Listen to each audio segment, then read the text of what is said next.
পুৱাই তৃতীয়টো দিনৰ পুৱাই এক প্ৰকাৰ জনসমুদ্ৰত পৰিণত হৈছে।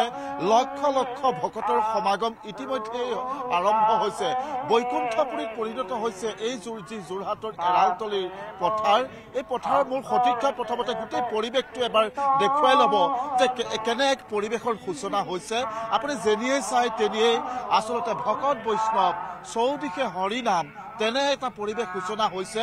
যিহেতু আজিৰ এই তৃতীয়টো দিন শ্ৰীমন্ত শংকৰদেৱ সংঘৰ কাৰণে অত্যন্ত গুৰুত্বপূৰ্ণ, কাৰণ শ্ৰীমন্ত শংকৰদেৱ সংঘৰ যি স্বাভিমানী ধৰ্মধ্বজা, সেই ধৰ্মধ্বজাৰ তলত আজি লক্ষ লক্ষ ভকত বৈষ্ণৱ একত্ৰিত হৈ সমবেত হৈ গুৰু শংকৰৰ যি আদৰ্শ, সেই আদৰ্শক বিশ্বৰ বুকুত জিলিকাই তুলিবৰ কাৰণে মহাপ্ৰয়াস কৰিব।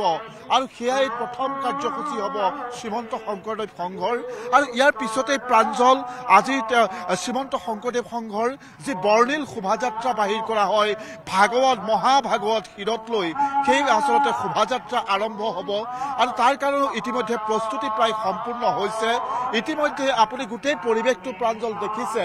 চৌদিশে কেৱল মাত্ৰ ভকত, চৌদিশে ভকত আই মাতৃ সকলোৱে এই মুহূৰ্তত এনেধৰণে বেদীৰ সন্মুখত যি আচলতে ধৰ্মধ্বজাৰ বেদী, সেই বেদীৰ সন্মুখত সমবেত হৈছে। আৰু সকলোৱে ইয়াতে ইতিমধ্যে হৰিনাম কীৰ্তন কৰিছে। আৰু কিছু সময়ৰ পিছতে পদাধিকাৰ ভৱেন্দ্ৰনাথ ডেকা ডাঙৰীয়াই ইতিমধ্যে তেখেতে মূল পতাকা উত্তোলন কৰিব, ধৰ্মধ্বজা উত্তোলন কৰিব।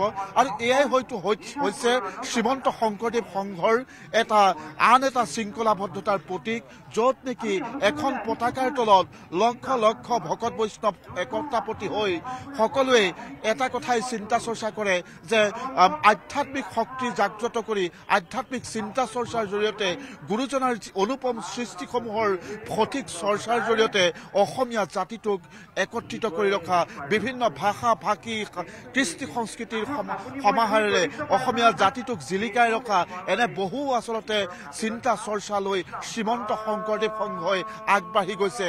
এই যি ৯৪ বছৰীয়া যাত্ৰা, এই যাত্ৰাৰ কাৰণে যাত্ৰাত মূল বাৰ্ষিক অধিৱেশনৰ যি আচলতে ধৰ্মধ্বজা উত্তোলন, এই কাৰ্যসূচী তেখেতসকলৰ কাৰণে অতি অনুপম, তেখেতসকলৰ কাৰণে অতি স্মৰণীয় হৈ ৰয়। আৰু ইয়াতেই সমবেত হয় এনেধৰণেই লক্ষ লক্ষ ভকত। মই যদি মই ভিতৰৰ কিছু কথা পাতিবলৈ যদি চেষ্টা কৰোঁ, যথেষ্ট সকলোৱে এই মুহূৰ্তত হৃদয়ত হৰিনাম থাপি এনেধৰণে ধৰ্মধ্বজাৰ কাষেৰে সমবেত হৈছে।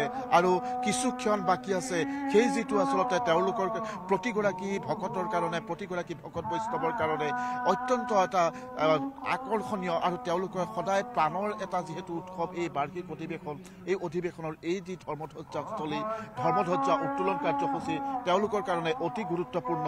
এই কাৰ্যসূচীত অংশ ল'ব। মই অকণমান প্ৰভু আপোনাৰ ওচৰলৈ আহিছোঁ। বা কি ক'ব, অকণমান মূৰ কৰি দিলে আগলৈ চাই দিলে ভাল হ'ব। যিহেতু ধৰ্মধ্বজাৰ তলত আজি লক্ষ লক্ষ ভকত বৈষ্ণৱ সমবেত হৈছে। আৰু শ্ৰীমন্ত শংকৰদেৱ সংঘৰ এই যি আচলতে আদৰ্শ, শ্ৰীমন্ত শংকৰদেৱ সংঘৰ যি চিন্তা চৰ্চা কেনেকৈ লৈ যাব আৰু আজি কেনেকুৱা ধৰণৰ কাৰ্যসূচীত অংশ লৈ কেনে লাগিছে? কৃষ্ণ জয়গুৰু শংকৰ। আজি শ্ৰীমন্ত শংকৰদেৱ সংঘৰ এই ৯৪ সংখ্যক বাৰ্ষিক অধিৱেশনৰ আজি তৃতীয় দিনা। আজি যথেষ্ট ভকতসকলে ইয়াত সমবেত হৈছে। অতি আনন্দৰ বিষয়, অতি ভাল লগা কথা। শ্ৰীমন্ত শংকৰদেৱ সংঘ এটা যদিও উত্তৰ পূব ভাৰতৰ সৰ্ববৃহৎ ধৰ্মীয় অনুষ্ঠান আছিল, আজি ই জাতীয় অনুষ্ঠানলৈ পৰিৱৰ্তন হৈছে। কাৰণ শ্ৰীমন্ত শংকৰদেৱ সংঘ এই অনুষ্ঠানটোৱে গোটেই মানৱ জাতিটোক কেনেকৈ এটা সম্পদ হিচাপে গঢ় দিব পাৰি, তাৰ ওপৰত অত্যন্ত গুৰুত্ব আৰোপ কৰিছে। আৰু অতি শৃংখলাবদ্ধভাৱে গোটেই মানৱ সমাজখনক সুশৃংখলিতভাৱে সুশৃংখলা ৰক্ষা কৰি এটা সুন্দৰ এটা গতিশীল এটা পথত আগুৱাই নিবৰ কাৰণে প্ৰয়াস কৰিছে। আৰু সেই যিটো ধাৰা, সেই ধাৰাটোৱে আজি যথেষ্টখিনি আগবাঢ়িছে। আৰু আমি আশা কৰোঁ আগন্তুক দিনত যথেষ্ট আগবাঢ়িব পাৰিব।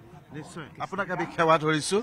ক'ৰ পৰা অহা হৈছে? আমি ডিব্ৰুগড় জিলাৰ পৰা। ডিব্ৰুগড় জিলাৰ পৰা ইয়াতে কাহানি অহা হৈছে, আজি অহা হৈছে? আমি কালি আহিলোঁ। কালি আহিছে। কিন্তু এই যে আচলতে ধৰ্মধ্বজা উত্তোলন, এইটো একেবাৰে অধিৱেশনৰ অন্যতম এটা গুৰুত্বপূৰ্ণ কাৰ্যসূচী। আৰু যিহেতু অধিৱেশনখনেই সবৰে হৃদয়ত আছে বুলি কোৱা হয়, কি ক'ব এই মুহূৰ্তত যোৰহতীয়া ৰাইজৰ আতিথ্যৰ পৰা আৰম্ভ কৰি এই পৰিৱেশটোক লৈ? কি ক'ব? বহুত ভাল লাগিছে ইয়াতে আহি।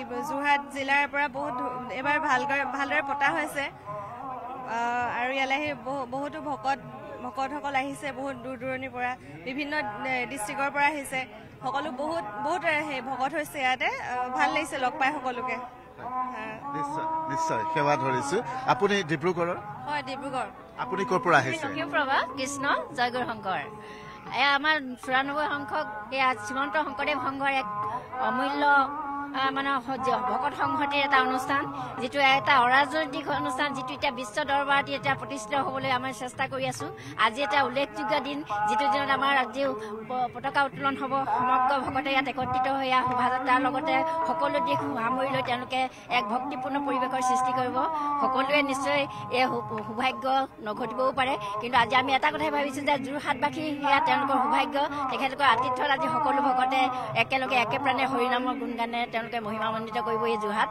জিলাখনক কৃষ্ণ ধন্যবাদ নিশ্চয় আপোনাকো আমি সেৱা ধৰিছো অত্যন্ত ভাল লগা কথা মই কৈছোৱেই যে এয়া হৈছে এক আধ্যাত্মিক আন্দোলন শ্ৰীমন্ত শংকৰদেৱ সংঘৰ আৰু এই আন্দোলন ইতিমধ্যে তেওঁলোকে যি ধাৰাবাহিকতা আন্দোলনৰ ধাৰাবাহিকতা সেয়া সঠিকভাৱে ৰাখি গৈছে অকণমান আগলৈ আহিলে সুবিধা হ'ব এইফালে চাই দিলে সুবিধা হ'ব আপুনি কিমান দিন হ'ল কেইদিন হ'ল ইয়ালৈ অহা লখিমপুৰৰ পৰা আহিছোঁ প্ৰথম দিনাৰ পৰাই আছোঁ ভকতৰ সংগ পাইছোঁ ইয়াত আহিলে হৰিনাম ধ্বনিয়ে গোটেই মুখৰিত হৈ থাকে বাপজনা এতিয়া হৰিকে স্মৰণ কৰি আছে সকলোৱে মাত্ৰ কেনেকৈ ভগৱন্তৰ দেখা পাবৰ কাৰণে ভকত অৱস্থাক সেয়া শুশ্ৰূষা কৰিব পাৰে সকলোৱে এইটোকেই চিন্তা কৰি ইয়াত সমবেত হৈছে আমি জগতগুৰুজনাৰ স্মৰণ কৰি আজি একত্ৰিত হৈ হৰিনাম ধৰ্ম প্ৰচাৰ আৰু প্ৰসাৰৰ ক্ষেত্ৰত আগবাঢ়ি গৈ আছো নিশ্চয় আপোনাক সেৱা ধৰিছো যিহেতু খুব সুন্দৰভাৱে ইয়াতে খোল তাল দবা শংখৰ ধ্বনি উঠিছে আৰু সকলোৱে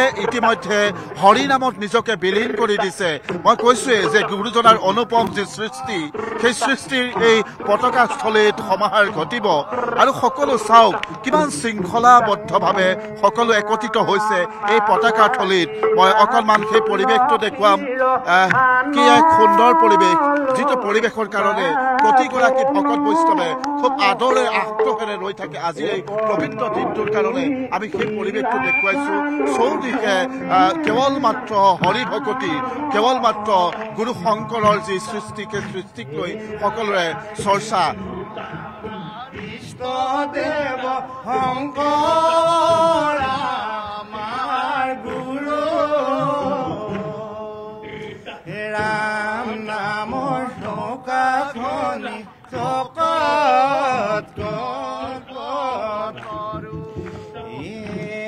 ৰাম ৰাম নাখা দিলা তুলসীৰ ঘানলৈ বাপুন